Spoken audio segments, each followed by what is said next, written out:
నమస్తే welcome back to mercy study circle. నేను మెర్సీని. ఈరోజు చెప్పుకోబోయే టాపిక్ ఏంటంటే 6th క్లాస్ తెలుగు నుండి ఆల్రెడీ 1, 2, 3 లెసన్స్ అయితే కంప్లీట్ చేసుకున్నాం కదా. ఇప్పుడు 4, 5, 6 లెసన్స్ కూడా కంప్లీట్ చేసుకుందామండి. ఎక్కడ టెక్స్ట్ బుక్లో ఏ పాయింట్ కూడా మిస్ చేయకుండా కంప్లీట్గా పీడిఎఫ్లో ఇచ్చాను. ఆ పీడిఎఫ్ మీకు ఇప్పుడు వీడియోస్ రూపంలో కూడా ఫ్రీగా అయితే అందించడం జరుగుతుంది. మీకు మనీ ఉంటే పీడిఎఫ్ తీసుకోండి, లేదంటే మాత్రం ఈ వీడియోస్ చూసుకొని నోట్స్ అయితే ప్రిపేర్ చేసుకోండి. ఇప్పటి నుంచి చదివితే కంప్లీట్గా మీరు ఎగ్జామ్కి అయితే సన్నద్ధం అవుతూ ఉంటారు. ఎప్పుడు నోటిఫికేషన్ ఇచ్చినా రెడీగా ఉంటారు. సో ఎక్కడ టైం వేస్ట్ చేసుకోకుండా అయితే ఇప్పటి నుంచి స్టార్ట్ చేసేయండి. ఇంక లేట్ చేయకుండా టాపిక్లోకి వెళ్ళే ముందు మన ఛానల్ ఫస్ట్ టైం కనుక చూస్తున్నట్లయితే మీ అమూల్యమైన సబ్స్క్రైబ్ అయితే నాకు సపోర్ట్ చేయండి. ఈ వీడియో ఇంకా లైక్ చేయలేదా ప్లీజ్ లైక్ చేసేయండి. 4th లెసన్ సమయస్ఫూర్తి. సమయస్ఫూర్తి పాఠం ఉద్దేశం ప్రపంచ ప్రసిద్ధి చెందిన కథలు పంచతంత్ర కథలు. మొదటి సంస్కృత భాషలో విష్ణు శర్మ అనే పండితుడు ఈ కథలను రచించారు. పరవస్తు చెన్నయ్య సూరి తెలుగులోకి పంచతంత్రాన్ని నీతి చంద్రిక పేరుతో అనువదించారు. ఏ కాలంలోనైనా మనుషులకు నీతిని ఉపదేశించే అద్భుత కథలివి. ఈ కథలను పరిచయం చేసి వాటిలో విలువలను విద్యార్థుల్లో పెంపొందించడం ఈ పాఠం ఉద్దేశం. సమయస్ఫూర్తి పాఠ్యభాగ రచయిత కందుకూరి వీరేశలింగం. ఈయన యొక్క కవిపరిచయం చూసుకున్నట్లయితే రాజమండ్రిలో ఈయన జన్మించారు. రాజశేఖర చరిత్రము, సత్యరాజ పూర్వదేశ యాత్రలు, ఆశ సంజీవని, సతీహిత బోధిని, ఆంధ్ర కవుల చరిత్ర మొదలైనవి వీరి రచనలు. వీరు సంఘ సంస్కర్త, నవయుగ వైతాళికులు, విద్యావేత్త. గద్య తిక్కన ఈయన బిరుదు. ఈ పాఠానికి మూలం కందుకూరి వీరేశలింగం అనువదించిన పంచతంత్ర కథల్లోని విగ్రహం అనే భాగంలోని కథ. చూసుకున్నట్లయితే పంచవటం అనగా 5 చెట్ల సమూహము. సమయస్ఫూర్తి పాఠంలోని పాత్రలు పిల్లి. పిల్లి పేరేమో రోమసుడు. అంటే ఇక్కడ పాత్రల పేర్లు కూడా అడుగుతూ ఉంటారు ఎగ్జామ్లో. ఎవరితో అన్నారు అవి కూడా మిస్ చేయకుండా మీకు లెసన్ చదివి అడగడానికి అవకాశం ఉన్న బిట్స్ కూడా మీకు ఇవ్వడం జరిగిందండి. ఎలుక పాత్ర పేరు పలితుడు. గుడ్లగూబ పాత్ర పేరు చంద్రకుడు. ఒకరోజు వేటగాడు పన్నిన వలలో రోమసుడు చిక్కుకున్నాడు. రోమసుడు అంటే పిల్లి చిక్కుకున్నాడు. ఆహా ఎంత అదృష్టమో, నా శత్రువు వలలో చిక్కుకున్నాడు, ఈనాడుతో వాడి పీడ వదిలిపోయింది అనుకున్నది ఎవరు అంటే పలితుడు. అందుకే కాబోలు ఒకరి కష్టాన్ని చూసి సంతోషించి చంకలు కొట్టుకోరాదు అని మనసులో బాధపడింది ఎవరు? పలితుడు. పలితుడు అంటే ఎవరు? ఎలుక. మిత్రమా పలితుడా, ఆ కిరాతుడు కాలయమునలా వస్తున్నాడు, నన్ను తొందరగా రక్షించు అన్నది ఎవరు? రోమసుడు. రోమసుడు అంటే ఇక్కడ పిల్లి. మిత్రమా బయటికి రా, మరో ఉద్దేశ్యం లేదు, నన్ను నమ్ము, కలిసిమలిసి బతుకుదాం, ఆనందంగా ఉందా అని పిలిచింది ఎవరు? రోమసుడు. పిల్లి పిలిచింది. దానికి ఎలక కూడా చూడండి ఎలా చెప్తుందో. మిత్రమా చాలా సంతోషం, ఇందాక అవసరం ఇద్దరిది, జాతి లక్షణం కాదనలేని వైరి లక్షణం, బయటకు వచ్చాననుకో నాకు ప్రాణగండం తప్పదని తెలుసు అన్నది ఎవరు? పలితుడు. పలితుడు అంటే ఎలుక. గీత గీసిన పదాలకు అర్థాలు రాయండి. ఇక్కడ మొత్తం లెసన్ లైన్ మొత్తం చదవకుండా డైరెక్ట్గా అండర్లైన్ వర్డ్సే మీకు ఇక్కడ మీనింగ్స్ చూద్దాము.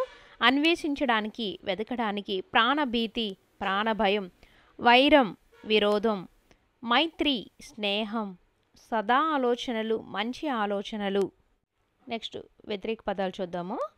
అదృష్టం, దురదృష్టం, మంచి, చెడు, వెలుగు, చీకటి, అపకారం, ఉపకారం, ధర్మం, అధర్మం, సత్యం, అసత్యం.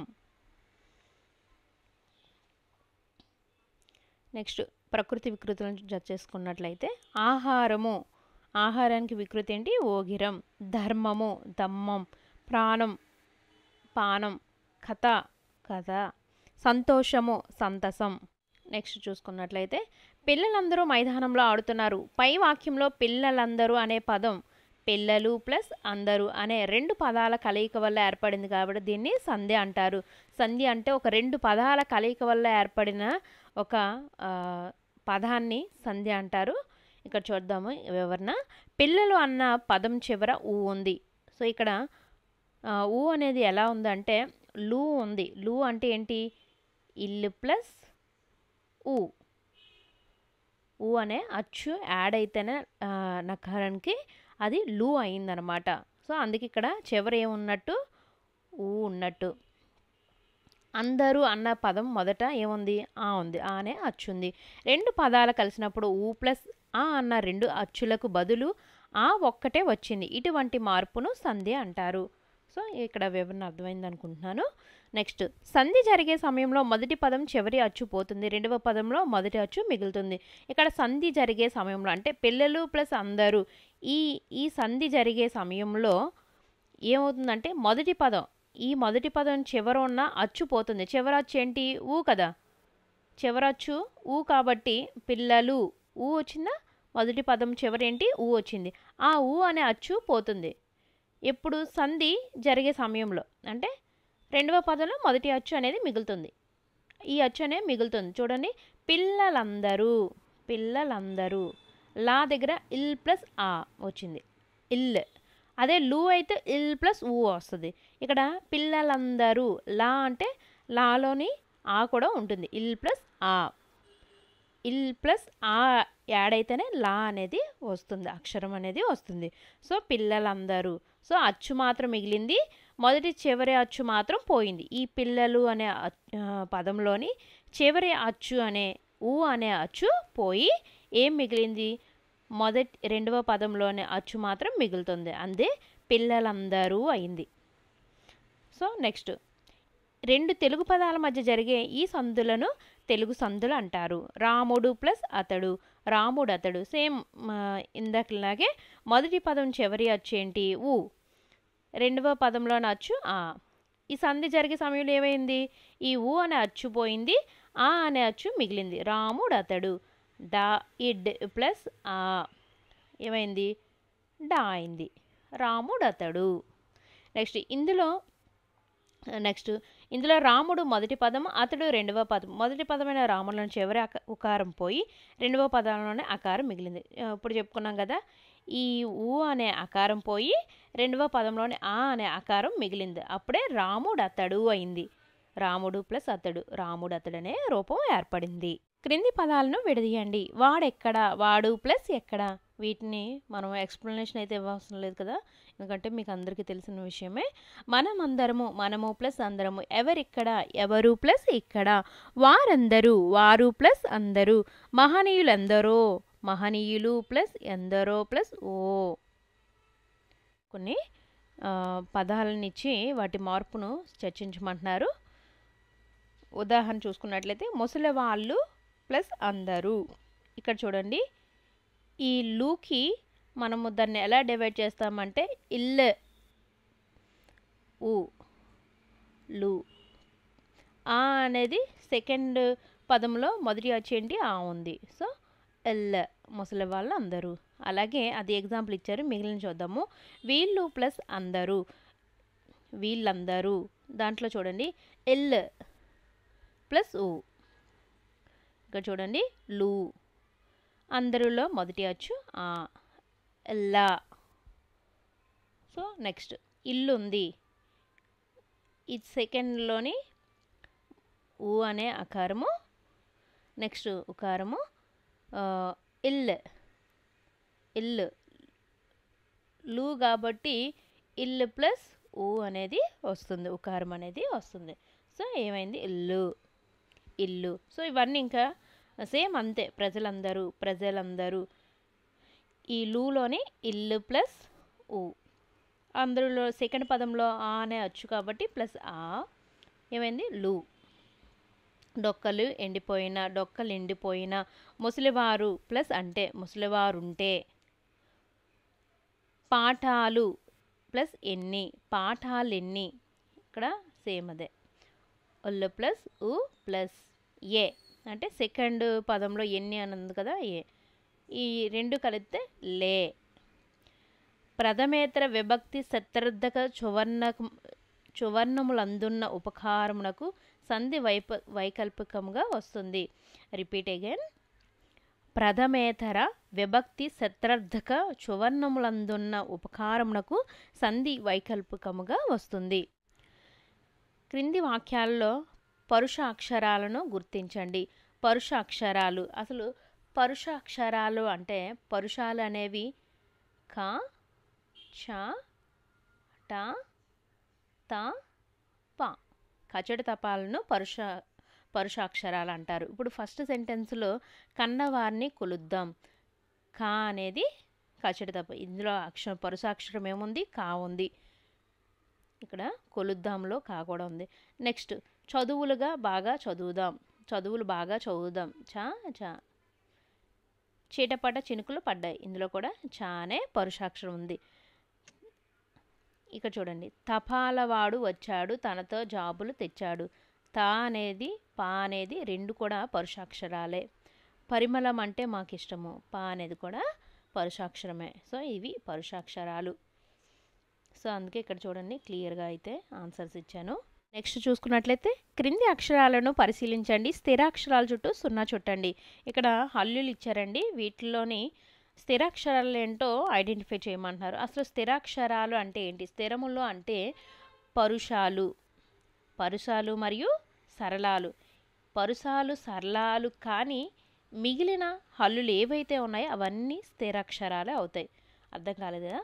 చూడండి, పరుషాలు అంటే పరుషాల ముందు చెప్పుకున్నాం. పరుషాలు అంటే ఏంటి? కచడి తపాలు, క చ ట త ప, ఇవి పరుషాలు. సరళాలు అంటే ఏంటి?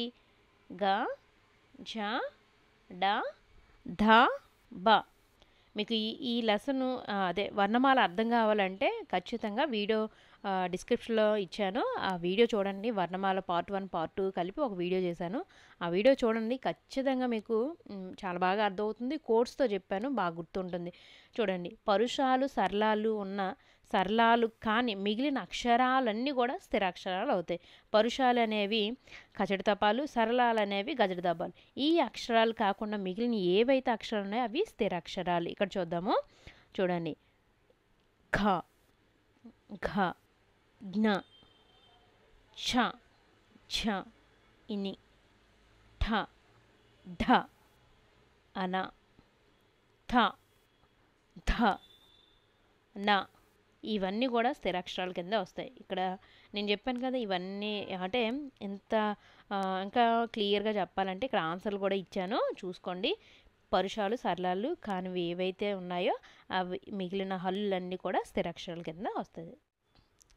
క్రింది వాక్యాల్లోని స్పర్శాక్షరాలకు 0 చుట్టమన్నారు. అసలు స్పర్శాక్షరాలు అంటే ఏంటి? కా నుండి మా వరకు గల హల్లులను స్పర్శాక్షరాలు అంటారు. స్పర్శాక్షరాలు స్థిరాక్షరాలు అంటే మనం చెప్పుకున్నాం పరుషాలు మరియు సరళాలు కానీ మిగిలిన ఏవైతే హల్లులు ఉన్నాయో అవి స్థిరాక్షరాలు. స్పర్శాక్షరాలు అంటే కా నుండి మా వరకు గల హల్లులను స్పర్శాక్షరాలు అంటారు. ఇప్పుడు ఒక ఎగ్జాంపుల్ చూద్దాం. అసలు ఈ వాక్యాలు చూస్తే మనం గుర్తించగలం. ఇక్కడ చూడండి, ఈ అనేది ఏంటి? అచ్చులోకి వెళ్ళిపోయింది, సో ఇది కూడా కాదు స్పర్శాక్షరం. సా అనేది హల్లే కానీ మనము స్పర్శాక్షరం అంటే ఏం చెప్పుకున్నాం? కా నుండి మా వరకు అన్నాము. సో సా అనేది యారల్లవలో వస్తుంది, సో సా అనేది కూడా స్పర్శాక్షరం అవ్వదు, వా అనేది కూడా అవ్వదు. ఇక్కడ తా తా అనేది అవుతుంది. సో అందుకే ఇక్కడ ఆన్సర్లు ఇచ్చాను చూడండి. నెక్స్ట్ రా అనేది యా రాల తర్వాత అక్కడ వస్తుంది. సో మా కా నుండి మా వరకు అనుకున్నాం కాబట్టి మా అనేది అక్షరం వస్తుంది. నెక్స్ట్ రా అనేది రాదు, సా అనేది రాదు, యా రా లా వా, సో లా వా కూడా రాదు, నెక్స్ట్ లా కూడా రాదు. కా నుండే స్టార్ట్ అవుతాయి కాబట్టి హల్లులు. సో కా నుండి మా వరకు. ఏ అనేది అచ్చు, సో అది స్పర్శాక్షరంలోకి రాదు, కా చెప్పుకున్నాము. నెక్స్ట్ డా, డా కూడా కా నుండి మా మధ్యలో ఉంటుంది కాబట్టి డా అనేది స్పర్శాక్షరమే, కా కూడా స్పర్శాక్షరమే. యా రా లా వా, వా అనేది యా రాల యా నుంచి బండిరలో ఉంటుంది కాబట్టి అది స్పర్శాక్షరం రాదు. లు వెళ్తున్నారు, లు లు, సో ఇది కూడా స్పర్శాక్షరం అనేది కాదు. నెక్స్ట్ తా అనేది ఆల్రెడీ చెప్పుకున్నాము. నా అనేది కా నుండి మా వరకు హల్లులు కాబట్టి నా అనేది కూడా స్పర్శాక్షరం అవుతుంది, రా అనేది అవ్వదు. సో ఇది ఈ ఆన్సర్లు ఇక్కడ ఉన్నాయి చూడండి. సో అర్థమైంది అనుకుంటున్నాను. స్పర్శాక్షరాలు, స్థిరాక్షరాలు, పరుషాలు, సరళాలు కొంచెం కన్ఫ్యూజ్ కాకుండా చూసుకోండి, చాలా చాలా ఇంపార్టెంట్. క్రింది వాక్యాలను పరిశీలించండి, వర్గయుక్కులను గుర్తుపట్టండి. వర్గయుక్కులు అంటే మనం ఆల్రెడీ ముందు చెప్పుకున్నాం చూడండి. ఉక్కు, ఉక్కు అంటే ఒక మేకు అనుకోండి, మేకు. మేకు ఏ అక్షరానికి ఉందో అది వర్గయుక్కులను గుర్తుపెట్టేసుకోండి అలాగా. ఇంకా చూడండి, ఆయనకు కరమునకు ఖరమునకు తేడా తెలియదట. సో ఈ ఖ ఒత్తు కాలోని చూడండి ఒత్తు ఖ, ఇది ఏమవుతుంది వర్గయుక్కు అవుతుంది. ఘనతకు మూలం విషయం వినయం, ఖ అనేది వర్గయుక్కు అవుతుంది. భయపడితే భ అనేది కూడా వర్గయుక్కు అవుతుంది. సో ఇది ఎగ్జాంపుల్ చూసాము. సో నెక్స్ట్ చూడండి, ఖ ఘ భ వర్గయుక్కులు అంటే వర్గంలో ఉండే ఒత్తు అక్షరాలు. వర్గములలో ఉండే ఒత్తు అక్షరాలని మనము వర్గయుక్కులు అంటాము. నెక్స్ట్, క్రింది వాక్యాల్లో అనునాసిక అక్షరాలను గుర్తించండి. అనునాసికము అంటే, నాసికము అంటే ముక్కు. సో ముక్కుతో ఏవైతే పలుకుతామో వాటిని అనునాసిక అక్షరాలను అంటాము. న న మ. సో ఇవేమవుతాయంటే అనునాసిక అక్షరాలు. సో ఇవన్నీ వర్ణమాలలోకి వస్తాయండి. వర్ణమాలని ఎంత స్పెసిఫిక్గా ఎందుకు చెప్తున్నానంటే 6th క్లాస్ మొత్తం కూడా చాలా వరకు వర్ణమాల టాపిక్ సంబంధించే ఉంటాయండి. సో అందుకే వర్ణమాల టాపిక్ ఒకసారి చూడండి, చాలా క్లియర్గా చెప్పాను. క్రింది మాటల్లో అంతస్తాలను గుర్తించండి. అంతస్తాలు అంటే ఇవ్వండి, యా రా లా రా అలా, ఇవి అంతస్తాలు అంటారు. యమున, కారం, పాలు, వంకర, వేల. సో వీటిల్లో అంతస్తాలు ఏంటి గుర్తించమన్నారు. ఆన్సర్లు ఇచ్చాను చూడండి. ఊష్మాలు అంటే ఊది పలికేవి. భాషను మాట్లాడే సహజ శక్తి మనుషులందరికీ ఉంటుంది. ఇష్, షా, షా, హా ఇలా ఊది పలుకుతాము కాబట్టి ఊష్మాలు అంటాము. సో అది. నెక్స్ట్, క్రింది వాక్యాల్లో తాళవ్య అక్షరాలను గుర్తించండి. ఇవి నేను చెప్పలేదు, పార్ట్ 3లోని వీటి తాళవ్య అక్షరాలు, దంతస్థ అక్షరాలు, సో దంత్యాలు, ఇవి చెప్పుకుందాము నెక్స్ట్ వీడియోలో.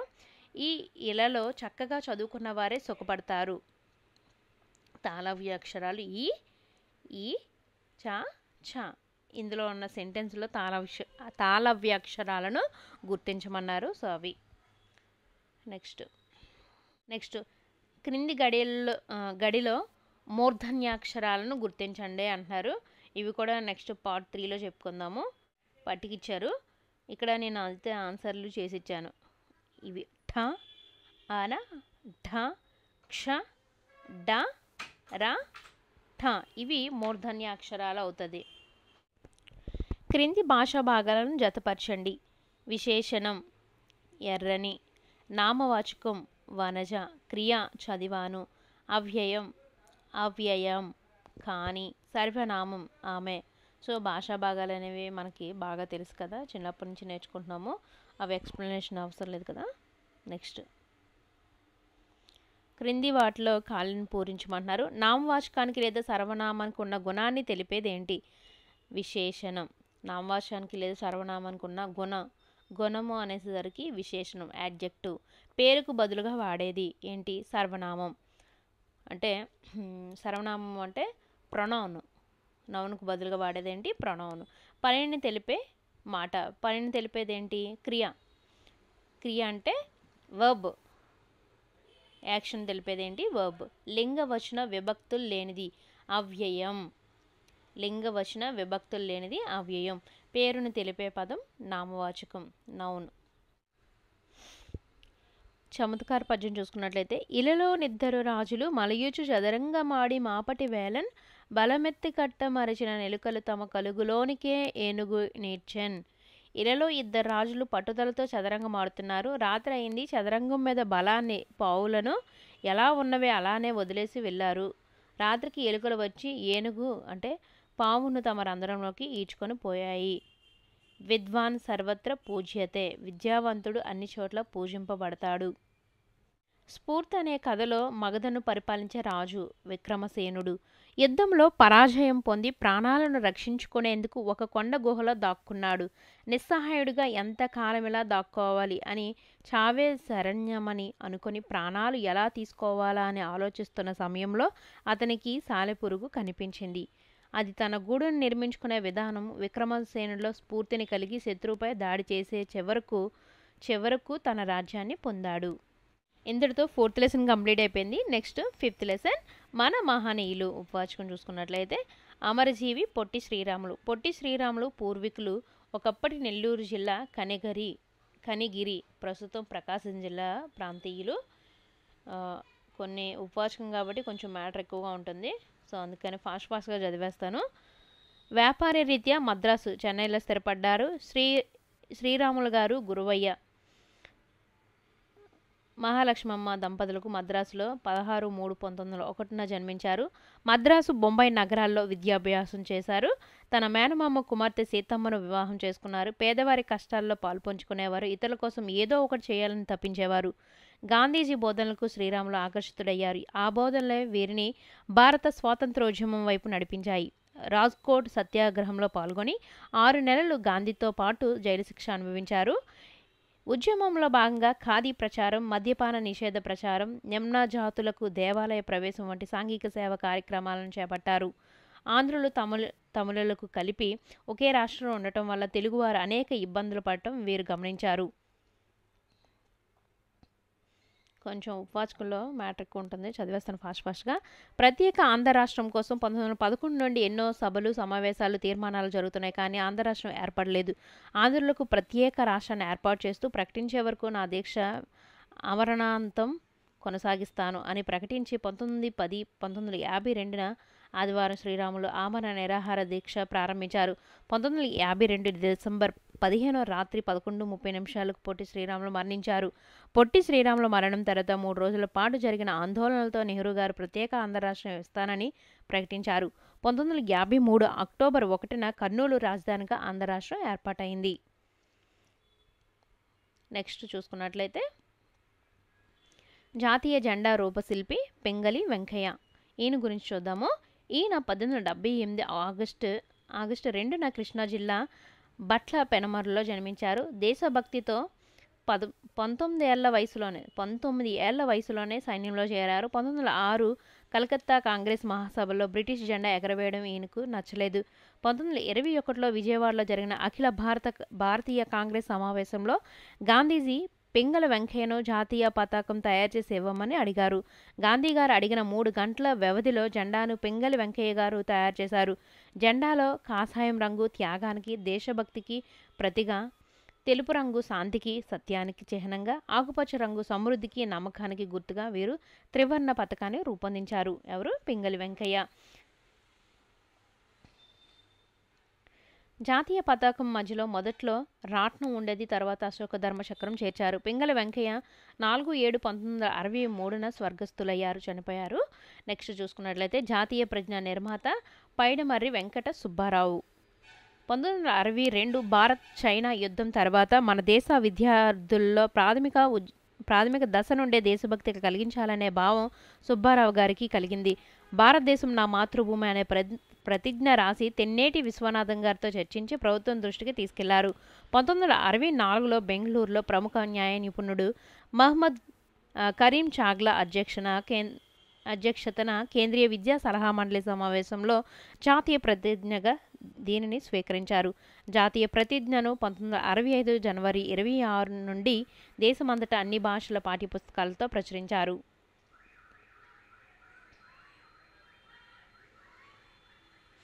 పైడిమర్రి వెంకట సుబ్బారావు నల్గొండ జిల్లా అన్నపర్తి గ్రామంలో 1916 జూన్ 10న జన్మించారు. 1962లో విశాఖపట్నంలో ట్రెజరీ అధికారిగా పనిచేశారు. ఈయన వెట్టి చాకరిని నిరసిస్తూ ఎన్నో కథలు రాశారు. దేవదత్తుడు, తులసీదాసు, త్యాగరాజు మొదలైన పద్య కావ్యాలు రాశారు. గృహస్థ జీవితం, స్త్రీ ధర్మము, తార, శ్రీమతి అనే నాటకాలు రాశారు. బాలరామాయణం, వెంకటేశ స్తుతులు మొదలైన రచనలు చేశారు. పీడిఎఫ్ ఎలా ఉంటుంది కాబట్టి నేను చదివేస్తున్నానండి. సుందరకవి శంకరంబాడి సుందరాచారి బెనారస్ విశ్వవిద్యాలయంలో సుందరాచారి సమావేశం కోసం ఎదురుచూసి విసిగిపోయి ఆయన వచ్చిన తర్వాత బరంపురానికి చెందిన కుర్రాడు ఇప్పుడు వచ్చాడయ్యా, ఇప్పుడు మొదలు పెడితే ఎప్పటికి వదులుతాడో అన్నాడు. మా తెలుగు తల్లికి మల్లెపూదండ గేయాన్ని శంకరంబాడి సుందరాచారి రాశారు. ఈయన 1914 ఆగస్టు 10న చిత్తూరు జిల్లా తిరుపతిలో జన్మించారు. ఈయన ఉపాధ్యాయునిగా, ఆంధ్రపత్రికకు సంపాదకుడిగా, పాఠశాల పర్యవేక్షణగా పనిచేశారు. ఈయన సుందర రామాయణం, సుందర భాగవతం, అపవాదు, బలిదానం, పేదకవి, నాస్వామి, నేటి కవిత్వం, కావేటి నగరరాజు, నీరాజనం, శ్రీనివాస శతకం, బొద్ద గీత వంటి ఎన్నో రచనలు చేశారు. ఈయన 1977 ఏప్రిల్ 8న తిరుపతిలో మరణించారు. 2004లో ఏపీ ప్రభుత్వ శంకరబడి సుందరాచారి కాంస్య విగ్రహం తిరుపతిలో ఏర్పరిచారు. తిరుమల తిరుపతి దేవస్థానం ఈయన జ్ఞాపకార్థ విగ్రహం వద్ద మా తెలుగు తల్లి మల్లెపూదండ పాట నిరంతరం ధ్వనించే ఏర్పాటు చేసింది. ఇంతటితో 5th లెసన్ అయితే కంప్లీట్ అయిపోయింది అండి. Next 6th lesson.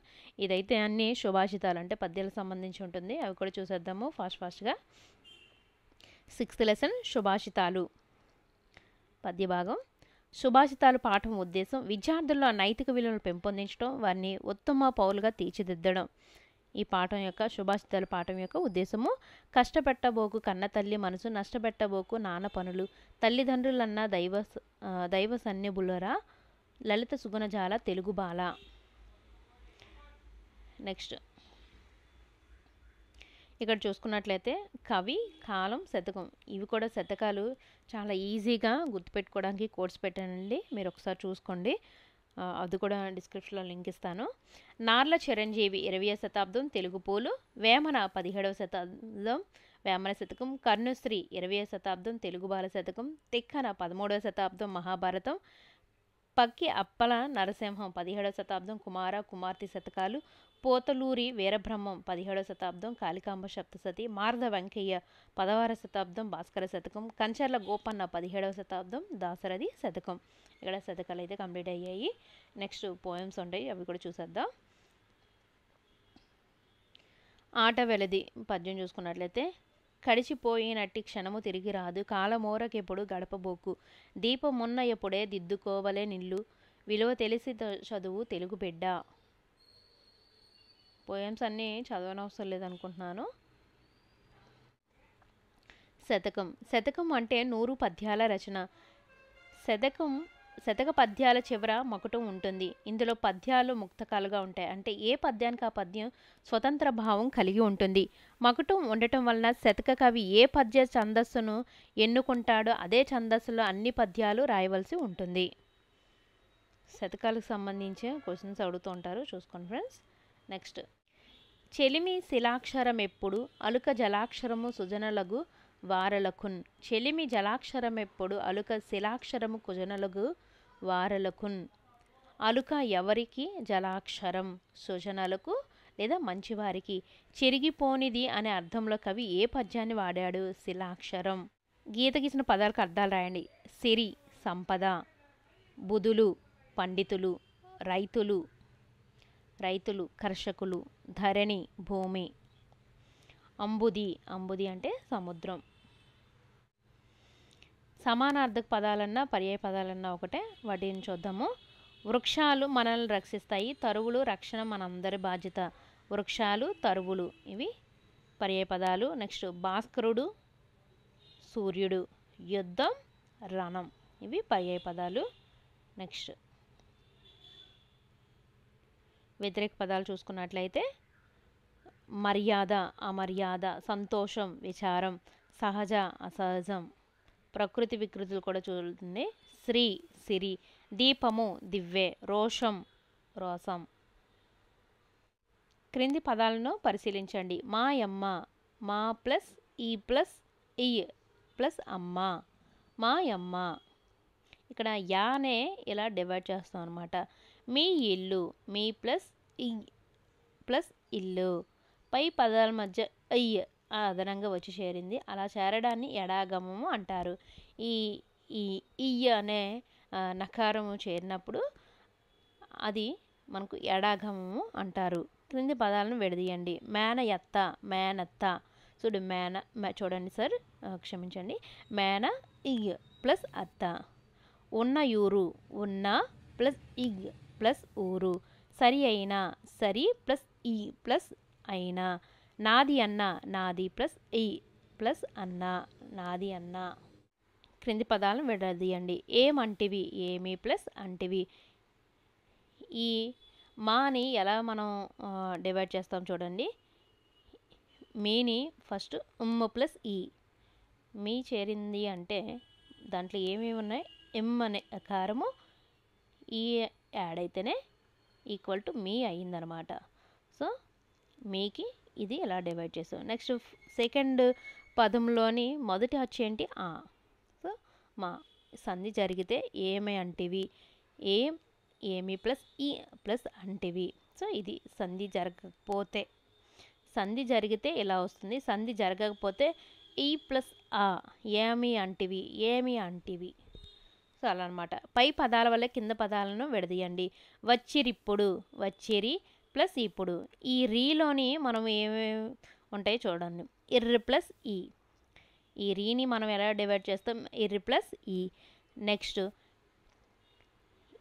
సెకండ్ పదంలో ఏముంది? ఈ ఉంది. సో వచ్చిరి సంధి జరిగితే, ఇది సంధి జరిగితే. సంధి జరగనప్పుడు చూడండి, వచ్చిరి ఇప్పుడు, వచ్చిరి ఇయ్య ప్లస్ ఇప్పుడు. ఇక్కడ సంధి అనేది జరగలేదు. పై పదాలను విడదీసినప్పుడు మొదటి పదం చివరన ఈ ఎత్వం ఉంది, రెండవ పదం మొదట ఆ ఈ వంటి అచ్చులు వచ్చాయి. ఎత్వంపై సంధి తప్పక జరగాలనే నియమం లేదు, జరగవచ్చు జరగకపోవచ్చు. వ్యాకరణంలో ఈ పరిస్థితిని వైకల్పికం అంటారు. వైకల్పికం అంటే సంధి జరగవచ్చు జరగకపోవచ్చు, దాన్ని వైకల్పికం అంటారు. క్రింది పదాలను విడదీసి రాయండి. నాదన్న, నాది ప్లస్ అన్న, నాది అన్న, నాది ఈ ప్లస్ అన్న. సో ఇక్కడ డివైడ్ చేశాను, నేను చదివేదానికన్నా ఒకసారి చూసుకోండి. నెక్స్ట్ క్రింది పదాలను కలిపి రాయమంటున్నారు. మరి ప్లస్ ఏమి, మరేమి, మరి ఏమి. ఇది సంధి జరగకపోతే ఇదంతా, ఇదంతా, ఇది ఎంత. ఇది సంధి జరగకపోవచ్చు, ఇది సంధి జరిగితే. నెక్స్ట్ క్రింది పదాలను విడదీసి సంధి పేరు రాయమంటున్నారు. కాలమోరక, కాలము ప్లస్ ఓరక.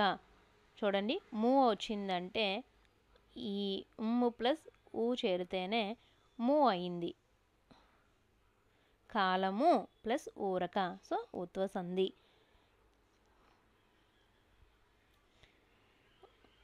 దీపమున్న, దీపము ప్లస్ ఉన్న ఉత్వ సంధి. నెక్స్ట్ నేరములెన్నడు, నేరము, నేరములు ప్లస్ ఎన్నడు ఉత్వ సంధి. క్రింది పదాలను కలిపి సంధి పేరు రాయండి. జనములు ప్లస్ అందరూ, జనములందరూ ఉత్వ సంధి. మేలు ప్లస్ అది, మేలది ఉత్వ సంధి. మేగుడు ప్లస్ ఒక, మేగుడక ఉత్వ సంధి. సమాసం చూసుకున్నట్లయితే అర్థవంతమైన రెండు పదాలు కలిసి ఒకే పదంగా ఏర్పడటాన్ని సమాసం అంటారు. సమాసంలో మొదటి పదాన్ని పూర్వపదమని, రెండవ పదాన్ని ఉత్తర పదమని అంటారు. సరస్వతి, ఒక ఎగ్జాంపుల్ చూద్దాము. సరస్వతి మందిరం, సరస్వతి యొక్క మందిరం. పై ఉదాహరణలో సరస్వతి అనేది పూర్వపదం, మందిరము అనేది ఉత్తర పదం. ఇలా సమాసాలు ఏర్పడతాయి. సమాసాలు. ద్వంద్వ సమాసం చూసుకున్నట్లయితే సమాసంలో రెండు పదాలు సమాన ప్రాధాన్యం కలిగి ఉంటే అది ద్వంద్వ సమాసం అంటారు. సూర్యచంద్రులు, సూర్యుడును చంద్రుడును. ఇక్కడ సమాన ప్రాధాన్యం కలిగి ఉంది, సూర్యుడును చంద్రుడును. తల్లిదండ్రులు, తల్లియు తండ్రియు. రామ లక్ష్మణులు, రాముడును లక్ష్మణుడు. ఉభయ పదార్థ ప్రధానంబు ద్వంద్వంబు అని సూత్రము. క్రింది పదాలకు విగ్రహవాక్యాలను రాయండి. రాత్రింబవళ్ళు, రాత్రియు పవలును. బంధుమిత్రులు, బంధువులను మిత్రులను. బాలబాలికలు, బాలురును బాలికలను. క్రింది వాక్యాలను సమాస పదాలుగా మార్చి రాయండి. రోషమును, ఆవేశమును, రోసావేశములు. అన్నయు తమ్ముడును, అన్నదమ్ములు. కూరయు కాయయు, కూరగాయలు. చెట్లు ఫలాలు బరువెక్కాయి. ఈ వాక్యంలో పదాల మధ్య సంబంధం సరిగ్గా లేనట్లుగా అనిపిస్తుంది. చెట్లు ఫలాల బరువెక్కాయి అసలు అర్థవంతంగా లేదు. చేత అనే ప్రత్యయం ఉపయోగించి చదివినట్లయితే చెట్లు ఫలాల చేత బరువెక్కాయి. ఈ చేత అనేది ప్రత్యయం మనం చేరినప్పుడు, చేత అనే ప్రత్యయం చేరితే వాటి మధ్య ఒక అర్థ సంబంధం అనేది ఉంది. అంటే ఒక సెంటెన్స్ అనేది ఒక కరెక్ట్గా ఉందన్నమాట. చెట్లు ఫలాల చేత బరువెక్కాయి, సెంటెన్స్ అనేది కరెక్ట్గా ఉన్నది ఇప్పుడు చేత అనే ప్రత్యయం చేరినప్పుడు. సో ఇలా అర్థ సంబంధాన్ని ఏర్పరచడానికి ఉపయోగించే వాటినే విభక్తులు అంటారు. ఇలా పదాల మధ్య అర్థ సంబంధాన్ని ఏర్పరచడానికి ఉపయోగించే వాటిని విభక్తులు అంటారు. విభక్తులు చూసుకున్నట్లయితే ప్రత్యయాలు, విభక్తులు, ఇవి కూడా చాలా క్లియర్గా కోర్సు పెట్టాను, ఒకసారి చూడండి. అది కూడా డిస్క్రిప్షన్లో లింక్ ఇస్తాను.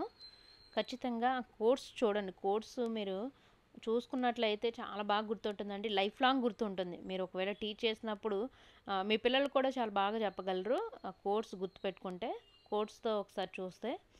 నెక్స్ట్ హరికుమారుడై యొప్పుడనాతడు హరిహరికి దక్షిణేత్రమో నాతాడు హరి, హరికి శరమో తోడ వరలు నాథడు, అరే హరికి వామోక్షమో యొప్పునాథడు హరి. నానార్థాలు. హరి అంటే కోతి, సూర్యుడు, సింహము, చంద్రుడు. నిజాయితీగా బతికేవారిని దేవుడు ఎప్పుడు మోసం చేయడని రుజువైన పాఠ్యభాగం టోపీల వ్యాపారి. సో ఇది టీచర్స్ టోటల్గా అయితే 1 to 6 లెసన్స్ ఇప్పటివరకు కంప్లీట్ చేసుకున్నాం. నెక్స్ట్ వీడియోలో 7, 8, 9 కంప్లీట్ చేసేసుకుందాము. ఈ వీడియోస్ మీకు యూస్ఫుల్ అనిపిస్తే ఖచ్చితంగా మీ అమూల్యమైన సబ్స్క్రైబ్తో నాకు సపోర్ట్ చేయండి. ఫస్ట్ టైం కనుక చూస్తున్నట్లయితే మన ఛానల్ సబ్స్క్రైబ్ చేసుకోవడం మాత్రం అస్సలు మర్చిపోవద్దు. లైక్ చేయడం కూడా అస్సలు మర్చిపోద్దండి. Thank you for watching.